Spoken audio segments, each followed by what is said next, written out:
Hello friends, ഇന്ന് രാവിലെ എണീറ്റ് വന്നപ്പോൾ മഴയൊന്നും ഇല്ലായിരുന്നു, നല്ല വെയിലായിരുന്നു.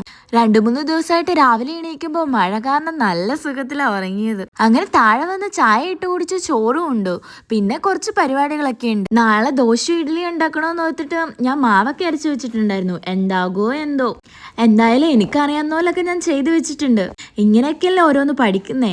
ഞാൻ വീട്ടിലൊക്കെ ഉണ്ടാക്കിയിട്ടുണ്ട്. പിന്നെ ഞാൻ കുറേ നാളായി ഇതിന്റെ പിറകെയൊക്കെ നടന്നിട്ട്. എൻ്റെ തലയിൽ എണ്ണ വെക്കുന്നത് എനിക്ക് ഇഷ്ടവേ അല്ല. പിന്നെ ഞാൻ ഇന്ന് വിചാരിച്ചു എണ്ണയൊക്കെ വെച്ച് കുളിക്കാമെന്ന്. ആ എണ്ണയ്ക്ക് നല്ലൊരു മണം കേട്ടോ. എൻ്റെ മുഖത്തൊക്കെ ആകെ പാടുകളൊക്കെ വന്നു. അതിൻ്റെ ഇടയ്ക്ക് ഒരു ഗ്ലാസും ഞാൻ പൊട്ടിച്ചു. എൻ്റെ റൂം ഒരു 2 ദിവസം കൂടുമ്പോഴെങ്കിലും അടിച്ചു വാരിയില്ലെങ്കിൽ ആകെ വൃത്തികേടാവും. ഇത് ഞാൻ കോഴിക്കോട് നിന്ന് വാങ്ങിയ ചെരുപ്പാ. അതിട്ട് 2 നടപ്പൊക്കെ അങ്ങോട്ടും ഇങ്ങോട്ടും നടന്നു. എനിക്കിങ്ങനെ പുതിയ ഡ്രസ്സോ ചെരുപ്പോ എന്തെങ്കിലും വാങ്ങിച്ചാൽ അന്നേരം എങ്ങോട്ടെങ്കിലും പോകണം.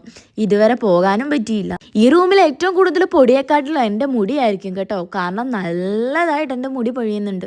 അടിച്ചു വാരുമ്പോഴേ അതൊക്കെ കാണാൻ പറ്റുള്ളൂ. അത് കാണുമ്പോൾ തന്നെ സങ്കടമാ.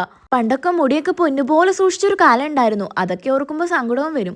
അങ്ങനെ വന്നപ്പോഴത്തേക്കും നേരെ നമ്മൾ പുറത്തൊന്ന് കറങ്ങാൻ ഇറങ്ങിയിട്ടുണ്ടായിരുന്നു. എനിക്കാണെങ്കിൽ ഒരു ബർഗറിന് മേടിച്ചു തന്നു. ഇവിടെ പുതിയതായിട്ട് തുടങ്ങിയ ഷോപ്പാണ്. ഇവിടെ ഫ്രൈഡ് മാത്രമല്ല ചെയ്യുന്നത്, കേക്കും അങ്ങനെ ഗിഫ്റ്റ് ബോക്സുകളും ഒക്കെ ചെയ്യുന്നുണ്ട്. എന്തായാലും ഒരു ഡീറ്റെയിൽ ആയിട്ട് വീഡിയോ ഞാൻ ഇടുന്നുണ്ട്. ഇതൊന്നും പ്രതീക്ഷിക്കാതല്ലേ നമ്മളങ്ങോട്ട് ചെന്നത്. അപ്പോൾ ഇന്നത്തേക്ക് ഇത്രയുള്ളൂ. Okay, by.